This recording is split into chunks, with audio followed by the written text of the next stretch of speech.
Strategjia hibride e destabilizimit të shqiptarëve sipas Dobrica Qosic, një analizë e librit Koha e gjarë për rinjve dhe ndërhyrja e studiuesit Fahri Sharra.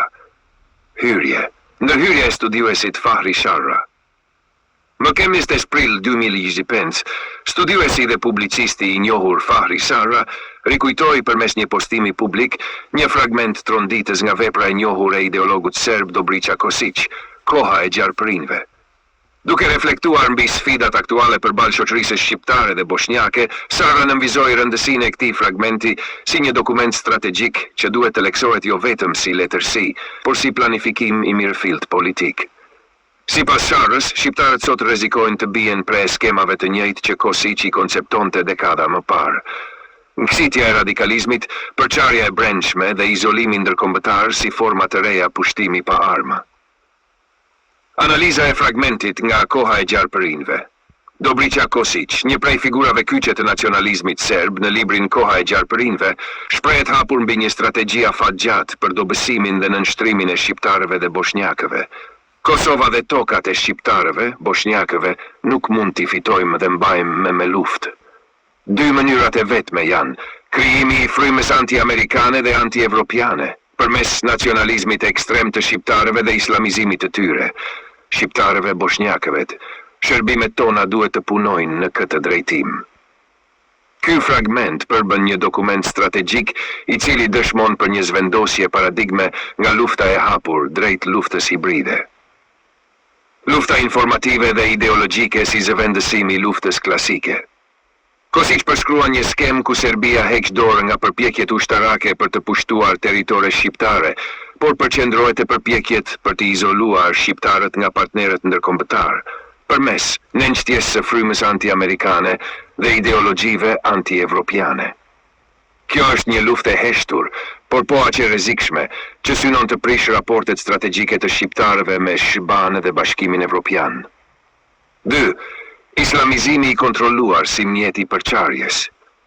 Një nga shtyllat më të forta të kësaj strategjie është promovimi i islamizmit ekstrem te shqiptarët dhe bosnjakët. Qosic nuk i referohet besimit fetar si vlerë shpirtërore, por si instrument për të krijuar hendek me shqiptarëve dhe perëndimit, duke i bërë të duken si rrezik për sigurinë ndërkombëtare.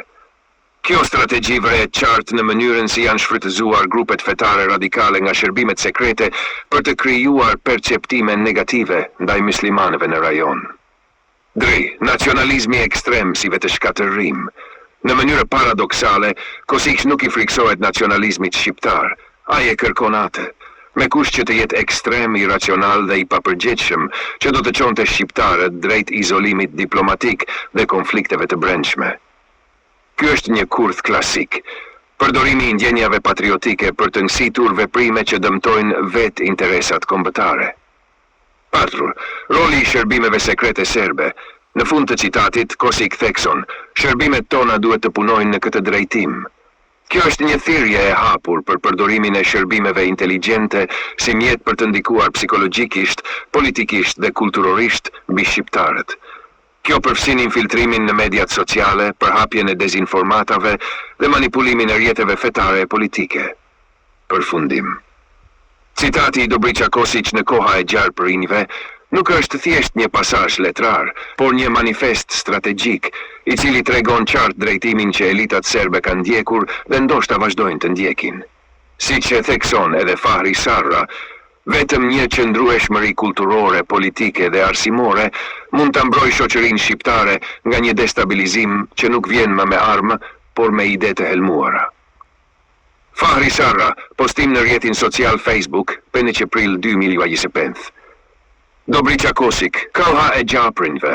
Botimi original serbisht Vremez Mia, Beograd, 1990. She, Jasna Dragovic So, Saviors of the Nation, Serbia's Intellectual Opposition and the Revival of Nationalism, McGill Queen's University Press, 2002. Florian Bieber, The Rise of Authoritarianism in the Western Balkans, Palgrave Macmillan, 2020.